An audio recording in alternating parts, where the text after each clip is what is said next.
সকালে ঘর ঝাড়ু দেওয়ার আগে দুইটি আমল যে পরিবারে হয়, রহমত বরকতের বাড়িধারা থেকে ওই পরিবার কখনো মুক্ত থাকে না। ওই পরিবারের উপর আল্লাহর স্পেশাল রহমত এবং বরকতের নজর থাকে। সুবহানাল্লাহি বিহামদি।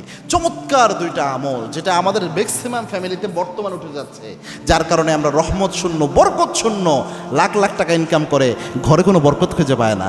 তার মধ্যে এক নাম্বার যেটা, এটা হয়তো আমরা সবাই জানি, এটা হচ্ছে ফজরের নামাজ সঠিক সময় আদায় করা। দুই নাম্বারটা গুরুত্বপূর্ণ বেশি, এক নাম্বারটাও গুরুত্বপূর্ণ, ফজরের নামাজ। এবং আল্লাহর হাবিব সাল্লাল্লাহু আলাইহি ওয়াসাল্লাম জানিয়েছেন, মান সাল্লা সুবহা ফাহুয়া ফি জিম্মাতিল্লাহ, ফজরের নামাজ যে আদায় করতে পারে ওই ব্যক্তির আল্লাহর জিম্মায় চলে যায়। আবার আল্লাহর হাবিব সাল্লাল্লাহু আলাইহি ওয়াসাল্লাম এই সময়ের জন্য দোয়া করেছেন, আল্লাহুম্মা বারিক লি উম্মতি ফি বুকুরিহা, হে আল্লাহ আমার উম্মতের জন্য আর কোন সময় বরকত হোক না হোক, ফজরের সময় আপনি বরকত দেন। আল্লাহর কাছে দোয়া করেছেন আল্লাহর হাবিব যে আমার উম্মতের জন্য যেন ফজরের সময় বরকতপূর্ণ হয় এবং এই সময় রহমতের ফেরেশতা, বরকতের ফেরেশতা নাজিল হয় আপনার পরিবারে।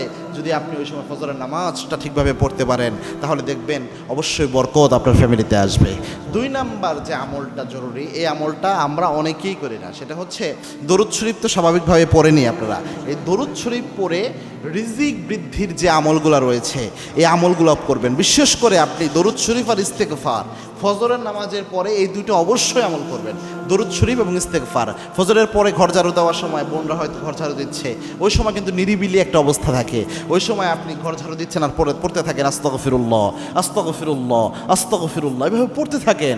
এবং এই ইস্তেগফার আপনার পরিবারে কেমনে বরকত নিয়ে আসে, আল্লাহর হাবিব জানিয়েছেন, মান লাযিমাল ইস্তেগফার, ইস্তেগফারের সাথে যে লেগে থাকে, যে পরিবার লেগে থাকে, তাদেরকে আল্লাহ রাব্বুল আলামিন তিনটা পুরস্কার দেয়। তার মধ্যে একটা হচ্ছে অফুরন্ত রিজিক, বেহিসাব রিজিক আল্লাহ তাদের দিয়ে দেয়।